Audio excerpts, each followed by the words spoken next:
Did they get a concussion? They Because that probably usually should. happens when players run into each other, Did y'all unfortunately. see how that Texas game ended a few days ago? The one where Auburn hit that walk off. Yeah, it rolled under the center field. Oh, geez, yeah. So, okay. Relocking in after the dumb, stupid jokes. We got what's coming today. We got big upsets. We got big SEC matchups. And pitching dominated this week. I'll tell you, lots of great pitching performances. Three in particular I want to highlight. Um, first off, I think our Grinds Energy Pouch Player of the Week has got to either go to Tyler Fay or Kason Evans. Both of them threw outstanding. They had outstanding performances. Tyler Fay, if you're living under a rock, he threw a no hitter against number 18 Florida. I feel like that's pretty self-explanatory for him getting the Grinds Pouch Player of the Week. And the second place guy would probably have to be Kason Evans at LSU. 7.2 innings pitched, 15 strikeouts, 1 earned run. Crazy game from Kason Evans. Yeah, that was a great game. Just I don't know what happened to the offense the next two games. 2 runs in Friday's game and then 3 runs in Saturday's game. You literally could have won Saturday. You're fired. Oh no! We suck again! Offense is Wasn't LSU up for most of that game Saturday? yeah, they gave up like 3 runs in the 8th inning. It's like if you're actually a good team, you gotta beat the good teams too. Okay, Like it's a tale of two LSUs, right? It's a stark contrast from their first series versus Vandy. They had all the offense in the world, but none of the pitching. They go home, they have all the pitching in the world. Their starting pitching dialed in, their bullpen dialed in, and they could not hit with runners in scoring position. now they're continuing this mediocre march, and the second SEC series they played, they lost. Well, I'll tell you this. LSU has the potential, if both their offense and their defense can line up, they can be a scary team, especially in a regional. But that just hasn't happened yet. LSU's offense and defense has just not lined up yet. I think the thing that pisses me off the most is whenever LSU. It's whenever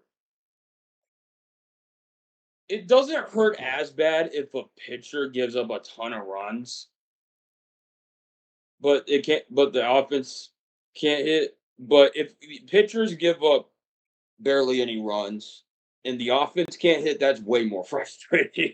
Like Well, one hit through like 5 innings.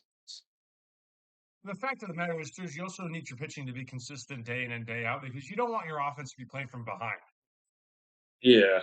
constantly. And you see that a lot with teams like LSU or teams like A&M this weekend Vanderbilt. versus, Vandy, exactly, Um, Vandy. yeah, and like in Vandy, as of recently, their pitching's been. I mean, we've known their pitching's been terrible, but lately, as you see in the series against Mississippi State, they just could not get the offense going either. And right now, Vanderbilt's on a 5-loss streak. Well, okay. To give credit to Mississippi State, they've got one of the best pitching staffs in the SEC. I don't think that should be a debate point of any Yeah, kind. but when you lose 1-5 against Indiana, that's when it's Okay, concerning. yeah, that's concerning. That is bad. At home too. You're 100% right. That is concerning. And wasn't Vanderbilt supposed to be a good team this year? I mean, honestly, Vandy's got always usually pretty mixed bag. They start off the year super hot normally, and they're usually in the top 10. And then by the time the SEC tournament comes around in the regionals, they just fall off the face of the planet. This year they're 13-12 right now. Well, I feel like that's purely because of their pitching, because they're second in the SEC in home runs. Fun fact, behind Georgia.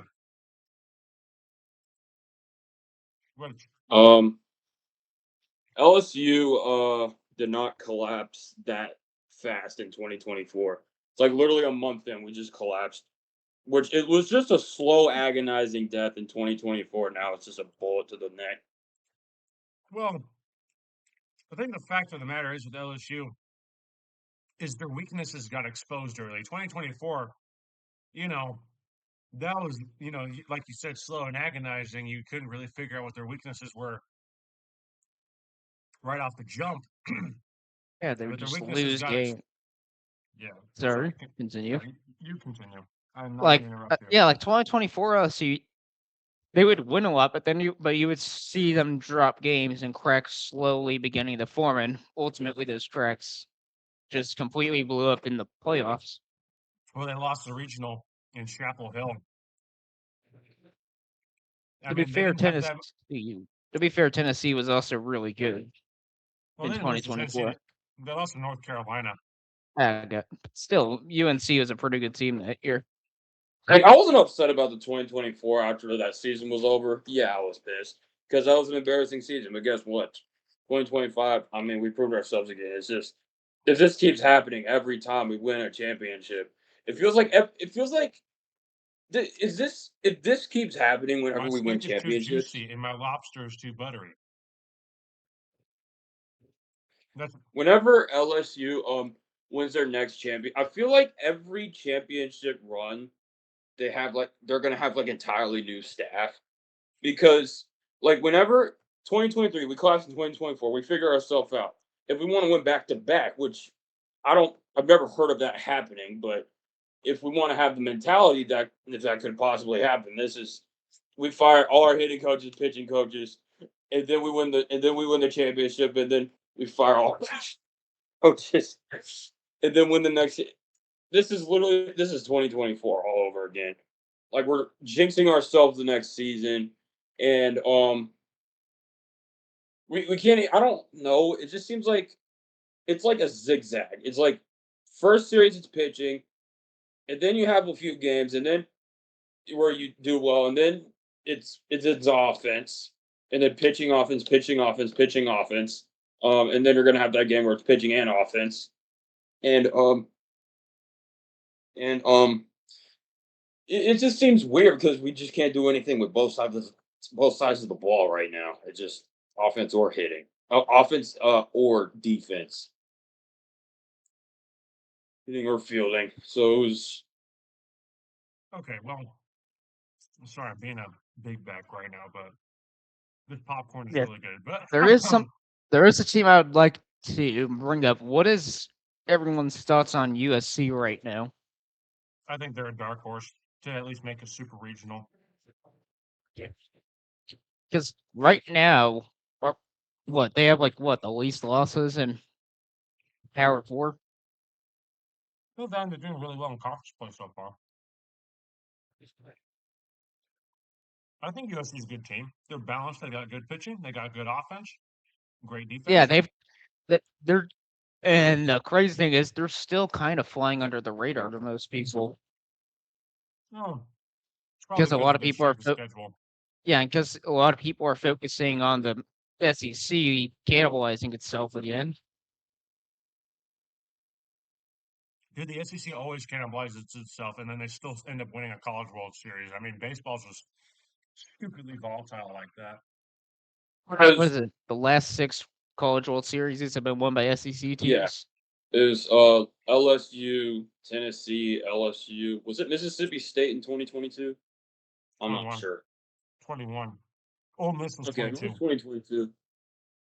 Ole Miss. Okay, yeah. 2020. Yeah, I don't think they had one in 2020. Let They me didn't. check. They did? No, they did not. There was no Yeah, I'm College like, World oh, Series in 2020. 2019. Vanderbilt. 2018. 2018 is Let a me tough one. what 2018 was Coastal Carolina. Okay, yeah. So every uh, series uh, since 2019, an SEC team has won.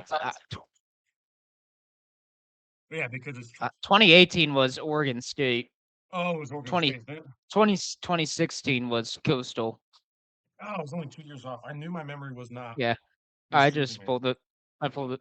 The stats. 2019 was Vanderbilt. 2020 was canceled, as we all know, due to COVID-19. 21 was Mississippi State. 22 Ole Miss. 23 LSU. 24 Tennessee.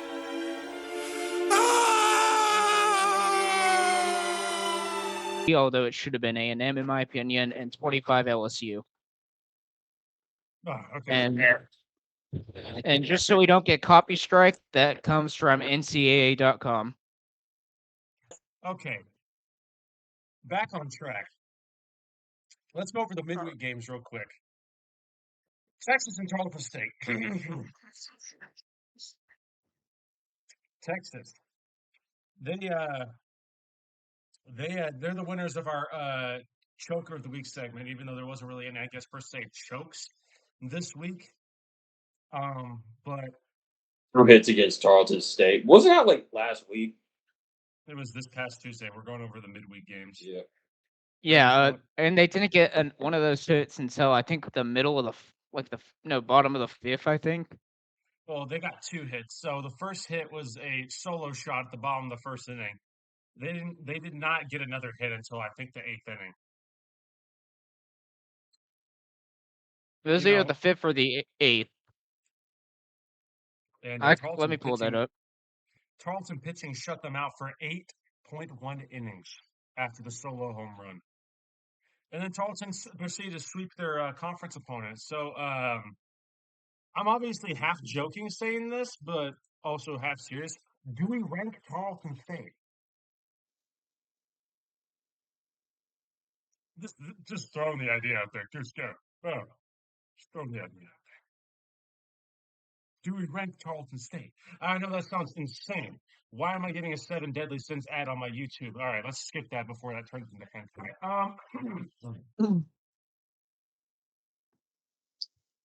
But I mean, do we rank Tarleton State? They've beaten 2 Power 4 teams, including number 2 Texas. They're above 500 in conference play. We're definitely going to see at least 2 or 3 teams drop out of the rankings. Louisiana is definitely dropping out after getting swept by Texas State, and Clemson is definitely dropping out after getting swept by Clemson. And there's, as much as I hate to say it, A&M might have a chance of dropping out after the Georgia series. That series makes me so mad, and I'll rant about this as we can just put the sad violin over Bryant getting upset over that. Okay, all right. So first of all, Probably the most interesting baseball schedule tomorrow. It's 5 games, and none of them are SEC teams. UC Davis and Cal Poly, and then Utah Valley and Stanford, Long Beach State and Fresno State, Northwestern and Portland, and then Arizona State, UNLV. Like that. Yeah, the Tuesday games. Let me see. Is there anything? I think LSU's playing Louisiana Tech. Oregon State, USC. That might be a good one to watch. Florida State. That'll be good. That'll be good. Florida State. If Florida can figure out how to hit a baseball, it might be interesting. Okay. The next segment I wanted to discuss, because there wasn't too much midweek craziness going on other than the Tarleton State game. Top 25 rankings. How do we feel about Auburn being in the top 5? I mean, I feel like they deserve that. Honestly, after seeing this week, I would put Georgia over Auburn. Yeah, I would keep Mississippi State at 6, drop Auburn to 7, and move Georgia up to 5. Yeah, I would agree with that. I would agree with that for sure. Also, I think the award for the most bipolar series of the week has to go to Arkansas, South Carolina. Oh, jeez. Yes, so Arkansas almost lost that series. Had it not been for an error by South Carolina, they would have. And then the day after South Carolina fires their head coach, they walk off Arky. Yeah, so the first game of that series, Arkansas run rules down 22-6. The second game, like Brian said, they win in a miracle 3-2, and then today they lost 9-4. How do you go from winning 22-6? How That's do my you big go ass from beef. winning? How do you go from winning 22-6 to losing 9-4? Well, the, this is I'm gonna have two takes: the analytical view and then the crazy fan view. Okay, the analytical view. Here's how we're gonna start this off. By Sunday, pitching staffs are cooked, especially if Arkansas used a lot of arms. People are tired. Like I said, that's the key thing right there. Pitching depth is usually always cooked by Sunday, especially if, let's say, in that 3-2 game, they used like 5 or 6 pitchers. Their pitching depth is just cooked by then. People are tired, fatigued. It's a road series in the SEC, which even though South Carolina's home games are usually fairly empty, it's like walking into a Kmart in 2021 or something like that. But or actually, I feel like a better comparison would be The empty MLB games during COVID. yeah, yeah, I would say that, or going to a Marlins game. Uh, Or I watching a Mets home game against the New York Yankees at Yankee Stadium. You that's tough. literally have your home games in a different stadium, or in another going. team stadium, and the other team is the away team, and the home team is the away team. I don't get it. Or Some like of the way LSU they men's did games in basketball, 2020 was kind of or just LSU men's basketball. It's just one of yeah. those things. But okay, relocking in. The top 25, I feel like, was fairly decent. They gave the Raging Cajuns a chance, and then the And they Raging immediately Cajuns, blew it. and then they blew it. Yeah, that's right. They got They got they swept. got and not in a pretty way either. I think Texas State in the last 2 games blew them out. Okay, credit to Texas State. They are a good mid-major. They are going to make a regional this year. They're up 4 runs on Texas A&M at one point on Tuesday. A&M did, however, proceed to score 7 unanswered after that. But taking away the fact that Caden Sorrell is literally a baseball god. Uh, I mean, be- you're because he also batted over 300 in the Georgia series. But outside of that, they they've got decent pitching depth. Their offense is really good. They can hit SEC pitching or Power Four pitching. Okay, Texas State is definitely a team that you do not want to see on your schedule if you're a Power Four team because they're going to be there. They're not one of those mid majors that's just like, oh, look at us, we're happy to be here. It's not like Sanford versus Texas A&M in football, right? It's not one of those things. They're actually coming there to win games and try to climb up into the top 25, and they're going to be competing for regionals. Texas State, Whoa, they whoa! got What is Marcel Reed doing? stop. No, is he doing? Wait, is he doing something again? I don't I need was just you were reminders. talking about A&M and Stanford and football, so No, that well, was just the thing that was on my mind. I don't know he was why. thinking of my reaction whenever Marcel threw the interception in the back of the end zone in the college football playoff. In Miami, with Miami, Mhm. yeah, I was. You stared at the TV for like 10 seconds. I meant 10 minutes, not 10 seconds, like 10 minutes. Dog, I was mourning. I was in mourning, dude. That made me so. I think if you made it, you feel any better, they made it all the way to that championship as a 10 seed. I mean, yeah, it did make me feel better Jacob- that Miami made it all the I way to the mean, Natty, Jake. but like, I mean, Jacob uh, got that experience when A&M came to the FLE, Yeah, or as we now call it, Kyle Field East. that made Brian me so Kelly happy. Coliseum. Now the Lane Or Kiffin Coliseum. We threw. what? I think next season I'm they're gonna put Brian shirtless in a Kelly in the stadium. Tiger habitat. I this is completely off topic, but what is Lane Kiffin reposting? You're gonna have to dude's a edit this gooner. out, Bryant. he's, But Lane Kiffin you, he's stuff. just a gooner, man. you're gonna have to edit that out. We can't post that. It's free traction. We could clip that. Clip it and put it on the We TikTok could I need to make. we could put it on the Instagram. Yeah. Okay, back to baseball Thank, because March thank you Madness for is redirecting corrupting our us. minds and it's getting our minds onto different things. The way you Also, phrase that's not March Madness. okay, yeah, let's not start talking about basketball because then we'd be here for 3 or 4 days. Now, okay, the big matchups in the SEC this week: number 23 Texas A&M versus number 7 Georgia. We got number was it 18 Florida versus Alabama. Alabama, they needed that bounce back series after falling out of the rankings because they may or may not have gotten the brakes beaten off of them by Kentucky the week before. And they swept Florida. Florida, Kevin O'Sullivan, what are you doing, bud? What is happening right now?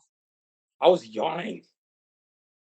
Well, I wasn't talking to you. I was talking about Kevin O'Sullivan. But Yeah, but Florida, what are we doing? Like your offense just decided to make like the win. Like, okay, keep this in mind as well. Liam yeah, Peterson, game they're 1 was the game you were talking about. The Bama shut them out 1-6 nothing. well, yeah, because that was the Tyler Fay no hitter. Game 2 they won 8-4, and game 3 they won 14-7. So it's the fact that it took you to game 3 to get above 5 runs. Well, that because also Kentucky, I think they lost their series to Ole Miss. Now, Let me fact check that. Let me fact check that real I will quick. give them this. Ole Miss is a pretty hard team to go play on the road. Ole Miss is freakishly good at home most of the time, but there's that. And then Tennessee, They won the series over Kentucky. They didn't sweep them. okay, so Tennessee's looking They fairly they decent. they won. They shut out in the shut out Kentucky in the series opening one, and they fell in game 2. And they let me check real quick. They won 12-9 game 3. Okay, so all right, yeah, Tennessee's looking good. I told you Tennessee was going to bounce back, especially with how close they played Georgia that entire series. I mean, they almost swept Georgia. I mean, Bryant also has unfortunate news on Josh Stewart. Yeah, he's out the rest of the season. Michael Early confirmed it in a press conference. For the UCL injury? It's just an arm injury. He didn't specify what exactly it was, but yeah, no. We're JC's suspecting cooked. UC. I would suspect UCL because it's season ending, and UCL is usually one of the few season ending injuries you can get in your arm. I mean, the whole situation's cooked. Now our bullpen depth is also cooked right now because, and I'm going to get into this. Well, no, actually, I mean, hats off to Sims though today. He pitched amazing. However, we need to see more games like that before we get sold on him because the other game he played, he got absolutely shelled. yeah, the OU game was he got shelled. Which I'm going to give you my full breakdown of the A&M Georgia series right now. All right, Okay, hit it. so as someone who watched all 3 games, obviously I've watched every single A&M baseball game this year, obviously, but okay, this needs to be addressed. The pitching was atrocious. Now, I will preface this by saying this. Georgia has easily the best offense and the most explosive offense in the SEC. They lead the If not, conference in home runs. I wouldn't be shocked if they had the best offense in the nation. They probably are top 5 in the nation in offense. I'm pretty sure they lead the conference and the country in home runs. They hit 12 over 3 games. Okay. Their offense is ridiculous. Where can you check their team home runs against other teams? That was what the commentator said, and I counted every single one over 3 games. They hit 12. They hit 2 today. They hit 4 yesterday. No, 5 yesterday. They hit 5 home runs yesterday. They have somebody with the number 2 home runs in the nation right now at 14. Yeah, exactly. I mean, that should tell you everything. And then they hit 5 home 14? runs. Daniel Jackson, I think that's what his name is. 5 homers game 1, 5 homers game 2, 2 homers game 3. Yeah, no. Our pitching got Georgia absolutely also ripped. has the seventh best batting average in the nation at .343. Yeah, no, they get on base like crazy. That They're that the only teams that even come close that are Power Four teams are Louisville, Texas Tech, and Georgia Tech, and they're all in the top three. Georgia Tech this year is nearly batting .38. Oh yeah, now Georgia Tech's got a great offense. The question mark is going to be their pitching, though. Oh, But and also I apparently looking at this, this is serving off topic, but this is why USC is so good. They have the number one earned run average in the nation right now. see, I told you they have good pitching. That's what's They been winning them games. it is their earned run average right now is 1.71. To put in this in comparison, Texas is 2.7, and they're number three. Well, that's Texas is probably the best, arguably the best pitching in the conference. Auburn actually has slightly better at .225. At 2.25, my bad. That's why I said arguably because Auburn exists. But okay, continuing my breakdown of the A&M Georgia series. All right. Okay. This was hard to watch pitching wise because game 1, you got Shane Sandeo, our Friday night guy. He's the guy, he's supposed to set the tone for the entire weekend. And Friday was a tale of two Sendeos. He struck out 12 hitters, 11 or 12 hitters. His stuff was there. He also gave up 5 earned runs. And he did not pitch super, super deep into the game. It was like 5 innings, 5 earned runs, and 12 strikeouts. And he walked, I think, 4.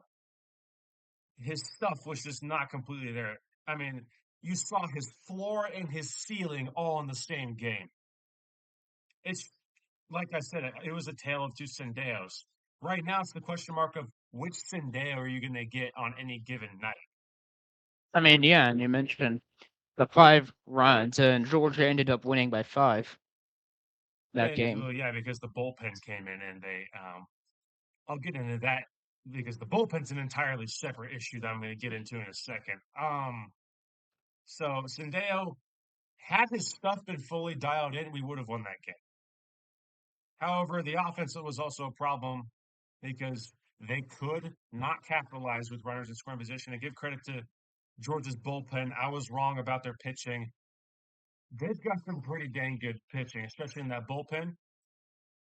Oh man, Matt Scott and Bird, I think is his name. They were both lights out, shut down. They And I, were and I insane. honestly think it's and I honestly think it's kind of a shame that all the casual fans right now are blaming Early for everything when he doesn't even coach the pitching Yeah, that much. that's where I'm gonna be analytical about this because I was gonna mention that there's a lot of people right now being like, Is Early the right guy for the job?" And saying this as an Aggie, and this is as a guy that wants Early to succeed because he's a good coach and he's a good dude and he represents Aggieland really, really well. I I would say it's kind of a yes or no type deal. It's uh, because the dude put together a phenomenal lineup this year. His bullpen management has gotten better, but the pitching has been definitely letting him down a little bit and definitely painting a picture of, oh, well, this, that, and the other. It's really hard to make bullpen strategy decisions when every single time you're calling someone out of the pen, there's a chance they could give up 4 earned runs within the blink of an eye. I mean, the bullpen was just walking people like I've never seen our pitching staff do before. That's why Georgia was just constantly punishing mistakes.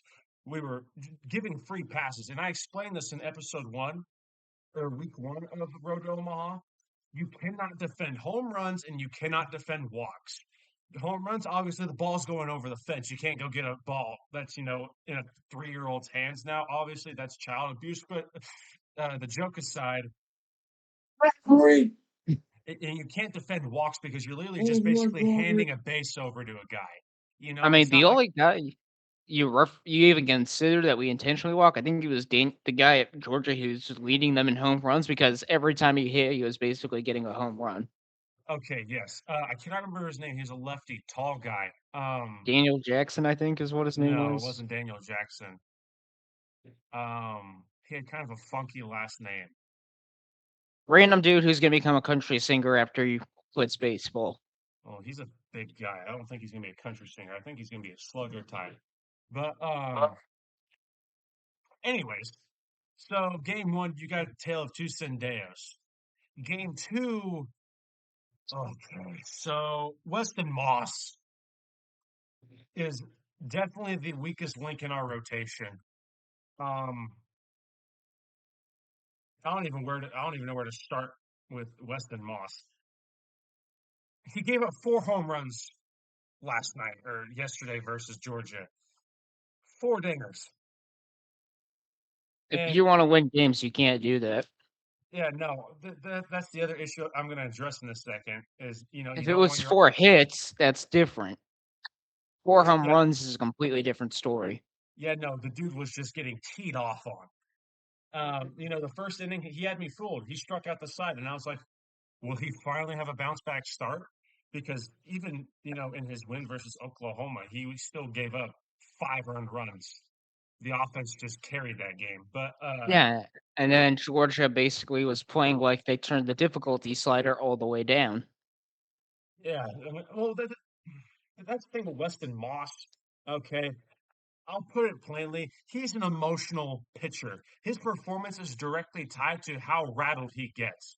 And that first dinger that he gave up, I could see in his demeanor with his mechanics and his delivery. The dude was just completely out of it after that. He was hanging breaking balls right over the middle of the plate. It was looking like the home run derby where Bryce Harper had his dad pitching to him. You know what I mean? It was just His dad was pitching him. in the 2018 All-Star game, yeah. Yeah. Really? Yeah, Wow. that's I did not random. know that. Episode 1 bajillion of random baseball trivia with Bryant Nelson. Now, anyways, Moss, he after that first home run, he mentally he just was gone, disappeared. You know, he was like that one meme with a dog and everything's on fire around him. It's just the sirens were just blaring in his head, and then he gave up 3 more dingers over the course of about 3 innings. He was pulled after 3.1 innings pitched, which obviously I bet early was obviously. I bet he was so excited about that his pitcher couldn't even Call a get to. dog that's stuck in a burning house a hot dog. Okay, Jacob with Okay. the dad jokes. Okay, okay. Episode what is it? Episode 2 of Jacob's Yeah jokes now. Yeah, something like that.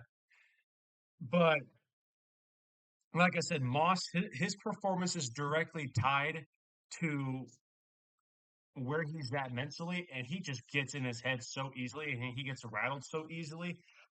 I think we need to put this. This might sound crazy, and I might be jumping to conclusions. You got me standing up for this, okay? Because this might be kind of a crazy take. We put him back in the bullpen, uh, and then Lyons comes in and becomes the number 2 starter. No, actually, you move Aiden Sims to the number 2, and then you put Lyons as the Sunday guy. The Lion does not concern himself with the bullpen then. But exactly, yes. No, because Lyons is one of the only bullpen guys that we've been able to regularly rely on. Did he give up a dinger versus Georgia? Yes, but who didn't give up a dinger versus Georgia? I mean, Georgia is Georgia. the Georgia is arguably the best hitting in the SEC, No, if no, not the best hitting. Georgia saw a curveball, right? And then they're like, oh, it, you know, it's like a white boy for a mid-major in March Madness whenever they play in March Madness and they're just shooting threes everywhere. They see a breaking ball, boom, breaking ball, boom, breaking ball that's close to the dirt. Who cares? Boom. They're just hitting everything. They're like, you get a So, home run, so you get a basically souvenir, Florida versus you get a souvenir. so basically Florida versus Prairie View. Basically, and I'll preface this. as well with Moss, he does not have a deep enough repertoire to be a starter. He only has 3 pitches: a slider, a changeup, and a four-seam fastball. Sendeo, he's got 6 pitches. He's got a four-seamer, he's got a sinker, a slider, a curveball, a changeup, and sometimes a cutter. Sims, he's got a curveball, slider, four-seam fastball, changeup, two-seam fastball, so 5 pitches, excuse me. Moss has the repertoire of a relief pitcher, okay?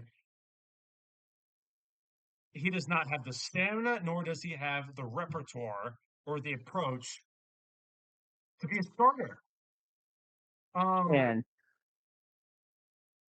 Cameron, our other host Cameron, still has not shown up yet. He might not appear this week, and that is okay. He'll appear next week. And that's the thing with Moss.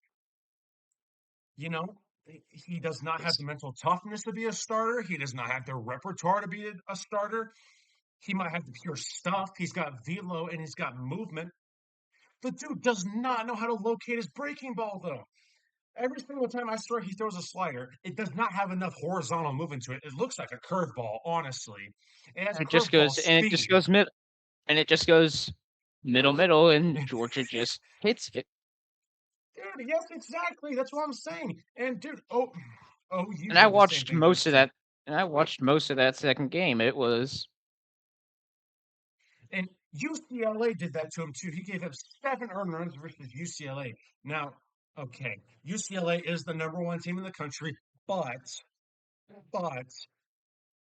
7 earned runs is inexcusable no matter who you're playing. exactly. And it's like and Ryan, What Jacob, was I it? say this, it was What was 11 to it? 1 we 7 lost. runs in 3 innings. Yeah.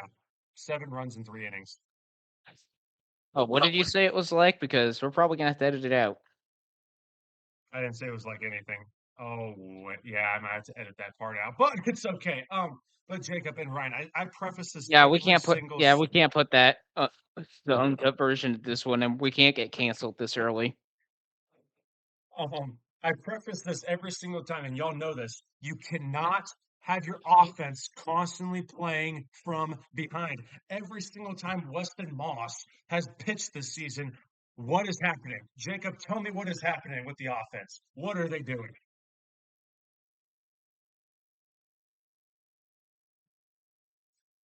Crickets. Hold on a second. They are playing from behind. Thank you. Yes, thank you, Ryan. They're playing from behind, and That to just be puts able to pressure. That just puts pressure on the offense, and then that gets into the offense's heads, and they start to make more Procrastinating. mistakes, and yes, that leads to them striking out, and our exactly. our It creates defense more having to go chase. back. Yeah, and it goes to our defense and have our pitcher back up early, so the pitcher gets more tired, so he makes more mistakes, and it just continues cycling until a loss. Okay, and I'll In explain it some this way cases, too. the offense is able to come back. Like, what was it against Oklahoma? We came back that one We, game. we came back and tied it 11-11 just for the bullpen to implode. But we don't talk about that. We should have swept Oklahoma. What? Who said that? Jacob, why did your dog bark? The dogs are back at home. I can't hear none of my dogs. That was guys. You're closer to my dogs than I am, but I watch your y'all are dogs, back by in the way. Waco, and I'm not. I'm a whole nother state away. I I mean, watch your dogs on Tuesday. we're gonna have to cut this Okay. bit out, but I have an update on Texas Tech, Alabama. Texas Tech is down 24 at the half, Okay, that's crazy. and UCLA is now down 12.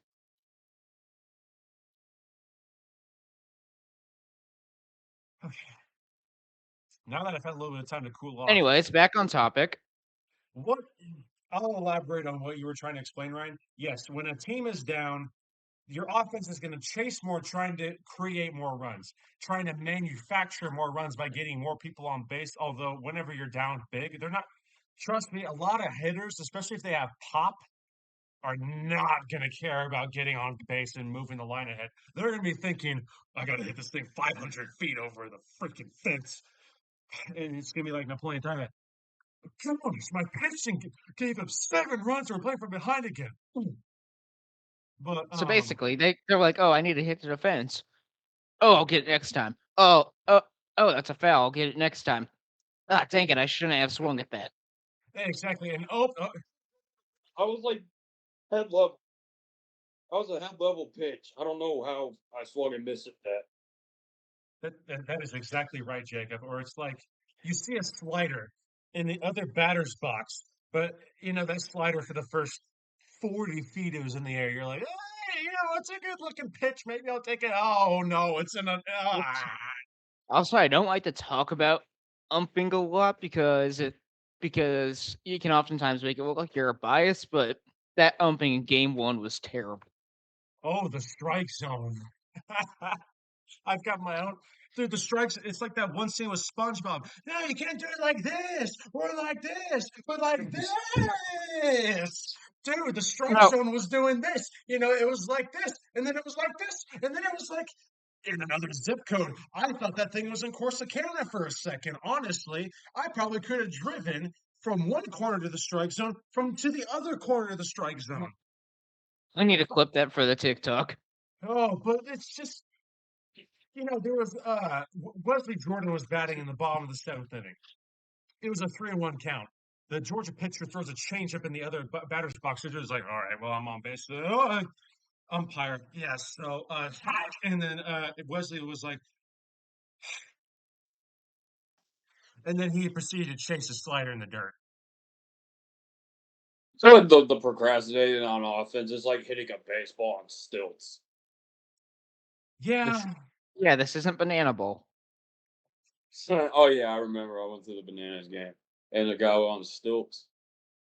you're lucky. I want to go to a Bananas game. Jacob talking about other forms of baseball, part 1000. Yeah. There is one form of baseball I could talk about, but it would get us demonetized.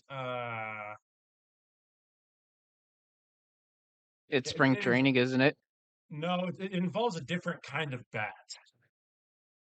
Okay, we're cutting that out. We are cutting that out. See, Jacob catches what I meant by I thought you were talking about the torpedoes that the Yankees used. no.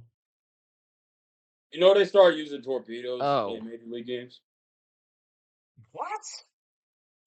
You remember the torpedo bats that they made in the Yeah, illegal yeah, yeah, bats? yeah, yeah. yeah, the illegal torpedo Yeah, the ones that made Cody the Bellinger knob is look kind like of a power shaped hitter a little again more for 2 narrow. games. Yeah, yeah. Yeah. But I mean, it's Bryant, the were you strike talking about zone. Aaron Judge?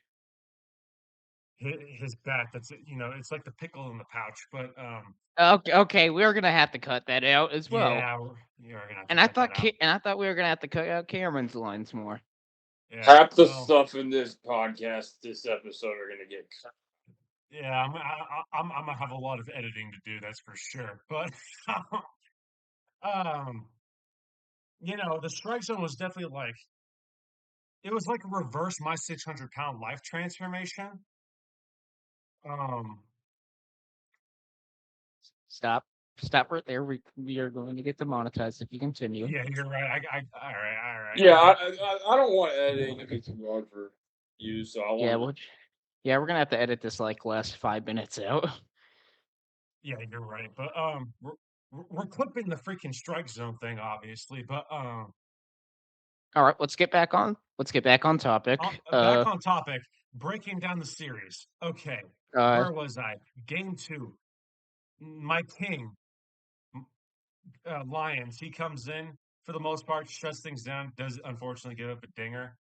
But Lions, he has shown the consistency that he can pitch deep into games. I think what we should do, and it's the same if Aiden Sims can have a start like as we move into game 3, smooth transition. Aiden Sims coming off of getting absolutely flat and taking absolute back shots from Oklahoma. He shoved 6 innings, 2 hits, 3 earned runs, 8 strikeouts versus the best lineup in the SEC. The dude was absolute nails. Um, Aiden Sims, you are the Aggie Player of the Week. I mean, I feel like that's a non-negotiable. He's got to be the Aggie Player of the Week for that performance. We needed a stabilizing performance from one of our starting pitchers, and we got it. And then we only had to use one arm after that in the bullpen. Clayton Freshcorn, the Corn Man, the Corn Star, as I like to call him. How many earned runs did he have against Georgia? Sims 3. I mean, that's not bad. I think he has some work to do. If he can just like maybe start getting like 3 regularly or less regularly, he could be good. Considering how bad our starting pitching has been the last week and a half, dude, that's like us throwing a no hitter. You know, right? I was like, oh my goodness. We didn't have to go deep into our bullpen. He pitched deep into the game. He shut down the best lineup in the country. Thank baseball gods. You know, I was literally And on then my our knees. and then our bats completely decided to revive themselves after the terrible showing game too. Dude, the bats, they 18 runs. They were walking. They were working counts. We got into Georgia's bullpen. They had to use like 8 pitchers. They walked 11 hitters. Dude, our lineup looks like the lineup that Early had put together at the beginning of the year. And I've been saying this the entire season. No matter how bad things get with the pitching, the offense is never really going to be the reason why we lose games. It's usually going to come down to how good our pitching ends up being. And like I said, and this is like the 1,000th time I've said this in the podcast. You never want your offense to be constantly playing from behind. We should put that on a T-shirt. But I feel like the offense felt more, composed because what did Sims do that the first 2 starting pitchers didn't do? He did not put the offense behind early. I mean, the dude shoved. He gave up a single earned run through his first 5 innings. He had a one hitter going at one point. He just shoved, and he only walked us one hitter, and it was at the end of the game when he had been sitting for 45 minutes because of our 7-run inning in the bottom of the 5th inning. His control was, he was pinpointing everything. He was locating his curveball, his fastball, his changeup, his slider. Everything was working for Aiden Sims, and he was doing the one thing, the singular thing our pitching could not do the entire weekend, and that was keep the ball out of the air. He was inducing ground balls like a madman. But in short, our pitching needs to get better. Our starting pitching needs to get better. Our bullpen needs to get better. We need to have defined roles in the bullpen. Ever since the Stewart injury, the bullpen hierarchy has been an absolute shambles. But that is my complete breakdown of A&M as of right now. I hope this game is a catalyst for a hot streak. Do I think we're in danger yet? No. Should Early be on the hot seat? No. We're in March.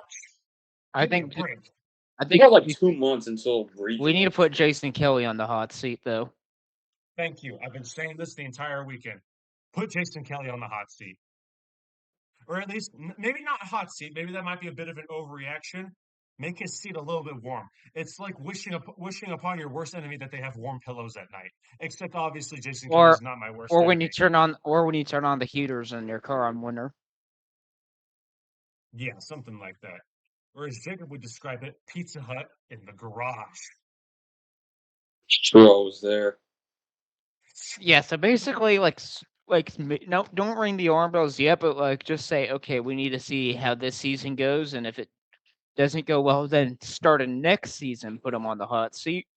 Yeah, I would agree with that because I would say if Early makes regionals, no, he's not on the hot seat. He proved that he can make the tournament and make a decent run. If he makes the supers, then he's definitely not on the hot seat. If we miss the postseason entirely, then yes. I know this is a football reference, but year 1 Mike Oko, everyone was saying, put him on the hot seat. Look what happened year 2. Yeah. And everyone at Bucky McMillan at the start of the season, he's not going to do well. Look what happened. You just need to give the coaches time, and that's something I don't think fans really want to do a lot now. They just want to see Well, they want natty to see straight instant off the bat. results. Yes, that's exactly right. They want Yeah, instant. like I'm pretty much the same way with like with teams like I'm giving Jay Johnson some more opportunities because he's had a ton of success with us in the long run because we're literally reigning champions. But so I think some of his mismanagement, I'm just gonna give it time for him to wear it out.